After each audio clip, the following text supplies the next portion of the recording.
অপু বিশ্বাস যখন 2017 সালে এসেছিল তার ছেলে জয়কে নিয়ে মিডিয়াতে, তখন এই সমস্ত স্বনামধন্য মানুষেরা কোথায় ছিল? তখন কে ওই সময় অপু বিশ্বাসকে সাপোর্ট করেছে, তার পাশে এসে দাঁড়িয়েছে, তার হয়ে কথা বলেছে? তো হ্যালো ফ্রেন্ড, মিসেস ব্লকে তোমাদের সবাইকে স্বাগত। আশা করি তোমরা সবাই ভালো আছো, ভালো থেকো, সুস্থ থেকো। তো আমরা আশা করি সবাই জানি যে অপু বিশ্বাসের বিএনপির অনুষ্ঠানে যাওয়ার পর থেকে তাকে নিয়ে পরিমণি ফার্স্ট কথা বলেছে। তারপরে তো ওরকম ঢালুর ইন্ডাস্ট্রির মধ্যে অনেক একজন, তারা নাকি একসময় অভিনেত্রী ছিলেন, তো তারাও এখন অপু বিশ্বাসকে নিয়ে অনেক কিছু বলছেন। তো এইখানে একজন বলেছেন, অরুণা বিশ্বাস লিখেছেন, ভাগাড় থেকে উঠে আসা পথভ্রষ্ট কিছু শিল্পীর নামধারী ব্রাকেটে অতি লোভের কারণে সংস্কৃতির 2024-এর মহাবিপর্যয়। আবার উনি পোস্ট করেছেন, ব্যানারে ধরার লোক কি ছিল ভাইয়েরা, আওয়াজ দিন। ব্যানার ধরার লোক কি ছিল ভাইয়ারা, আওয়াজ দিন। এই অরুণা বিশ্বাসকে আমি চিনি না, তবে অনেকেই দেখি একে নিয়ে ভিডিও করছে। তো আমি কালকে ভিডিওতে বলেছিলাম যে সমস্ত বালছাল মানুষদের নিয়ে বেশি ভিডিও করো না, কারণ এরা কিন্তু পরিচিতি পাওয়ার জন্য এসেছে। হতে পারে এরা একটা সময় কাজ করেছে, এরা একটা সময় অনেক বড় বড় আর্টিস্ট ছিলেন, কিন্তু এখন তো এদের কোনো চেনে না। তো এদের পরিচিতি আবার একটু বাড়ানোর জন্য, খবরের শিরোনামে আসার জন্য এরা এখন অপু বিশ্বাসকে ঢাল বানিয়েছে। তো ভাই, তো 2017 সালে কোথায় ছিল যখন পরকীয়া রানী এসে অপু বিশ্বাসের জীবনটা ধ্বংস করে দিয়েছে? তখন তো অপুর হয়ে কেউ কথা বলেনি।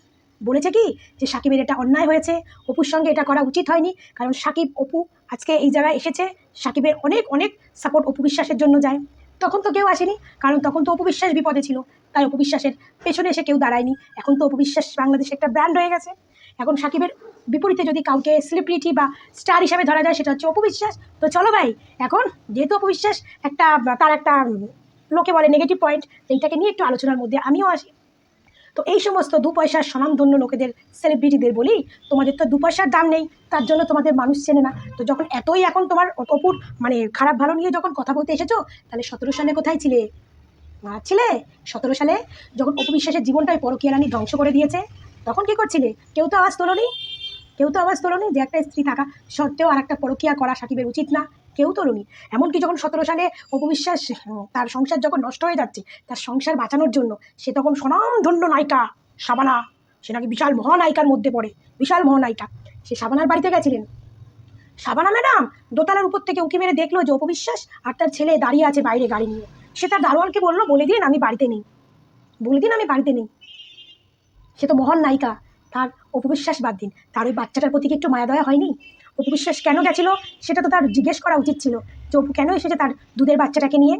তারপরে অপু কিন্তু ইন্টারভিউ দিয়েছে, বলেছে যে আমি সত্যি ভেবেছিলাম যে শাবানা ম্যাডাম বাড়িতে নেই, কিন্তু উনি পরবর্তীতে বলেছে যে অপু এসেছিল ওর বাচ্চাকে, আমি দারোয়ানকে বলেছি বলুন বাড়িতে নেই। তারপরে অপু বিশ্বাস সেটা নিয়ে একটু কষ্ট ফিল করেছিল, যে আমার বাচ্চা খিদে পেয়েছিল, দুধ খাওয়ার বাচ্চা খিদে পেয়েছিল, আমি সেই অবস্থায় রোদের মধ্যে তার বাড়ির সামনে দাঁড়িয়েছিলাম, তা আমার বাচ্চাটাকে দেখে একটু মায়া হয়নি? ভেবেছিলাম তাকে দিয়ে সাকিবকে ফোন করাবো, যাতে আমার সংসারটা যদি টিকে যায়। হ্যাঁ, মহান নায়িকা শাবানা, মহান নায়িকা।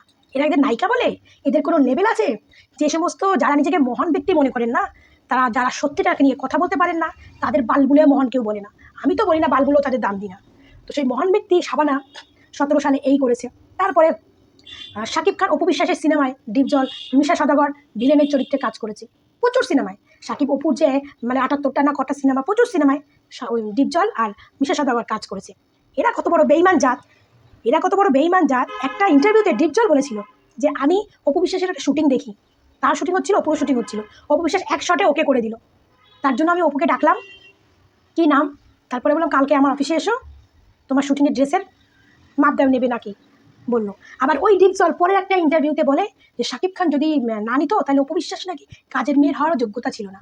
ওই ডিপজলই বলে। তাহলে এদেরকে কি দিয়ে কথা বলতে ইচ্ছা করে ভাই? এদেরকে জুতো পেটা করতে ইচ্ছা করে না?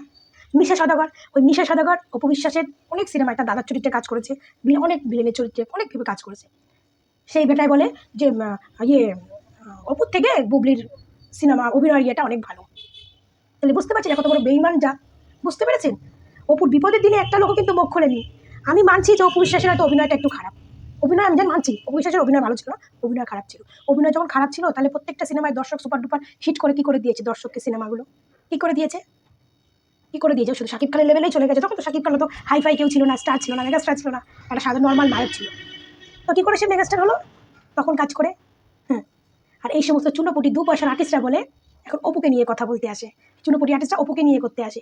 যখন অপুর কেউ ছিল না তখন তার পাশে এসে একবার তাকে নিয়ে প্রতিবাদ করলো না যে শাকিব খান ভুল করেছে। বুবলিকে কোনো উত্তর দিতে পারলো না। এখন তারা অপুর ব্র্যান্ড হয়ে গেছে, অপুর নাম নিলে ভাইরাল। এখন তারা অপুর পক্ষে বিপক্ষে কথা বলছে, বুঝেছেন? তো এরা হচ্ছে মানুষরূপী বেইমান জাত। সাবানা মহান নায়িকা, মানে বুঝতে পারছেন কতটা ছোট লোক মানসিকতা হলে এরকম করে। একটা দুধের বাচ্চা করতেও তার মায়া হলো না, সে তখন তাদেরকে তার বাড়ি থেকে তাড়িয়ে দিল। তাড়িয়ে দেওয়াটাই তো বলে, যে প্রেজেন্ট থাকাকালীন বলে বাড়িতে নেই, সেটাকে তাড়িয়ে দেওয়াই বলে। তো এরকম সবাই করেছে অপুর সঙ্গে, সবাই করেছে। ওই সময়টা অপু বিশ্বাসের অনেক খারাপ সময় গেছে, অনেক খারাপ সময়। অপু বিশ্বাস ইন্টারভিউতে বলেছে ওই সময়টা আমি আমার সোনার যে অ্যাসেট সেটাকে ফিল করেছি, সোনা বিক্রি করে আমি আমার প্রয়োজনটাকে মিটিয়েছি, সোনা বিক্রি করে। তখন কিন্তু কেউ অপুর হয়ে আসেনি। এই যে যত মহান বিজ্ঞত নাই, মানে সেলিব্রিটি দেখেন যাদের বাল্য পয়সারও 2 পয়সারও দাম নেই, তারা কিন্তু কেউ আসেনি, কেউ কথা বলেনি। এখন যেই অপু বিশ্বাস একজন একটা ব্র্যান্ড হয়ে গেছে, অপু বিশ্বাসের একটা লেভেল উঠে গেছে, এখন তার ভালো মন্দ নিয়ে কথা বলতে আসে। হ্যাঁ, তাহলে বুঝতে পারছেন এরা কত বড় বেইমান মানুষ, কত বড় বেইমান জাত।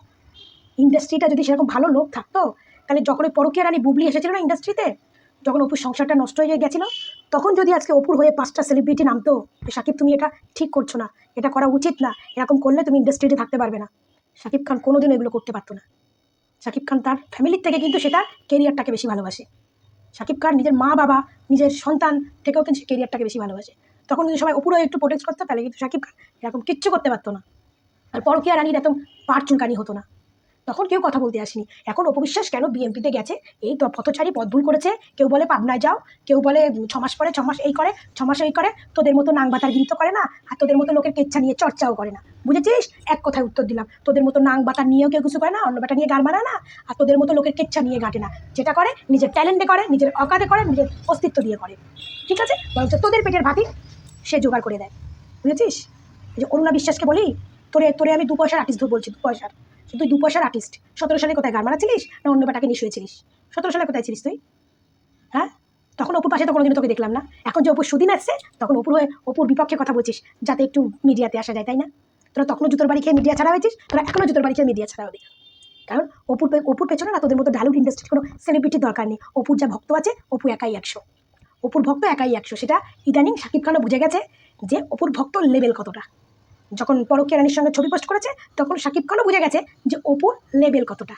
তো আশা করি তোরাও বুঝে গেছিস। তো চুলকাতে আসবি, সেলিব্রিটি বলিস আর স্বনামধন্য মানুষ বলিস, মানবো না। বাজে কথা বলবি, আছোলা কচু দিয়ে দেবো একদম। আজকে কম দিলাম, এরপরে বেশি দেবো। ভালো থাকবে, সুস্থ থাকবে।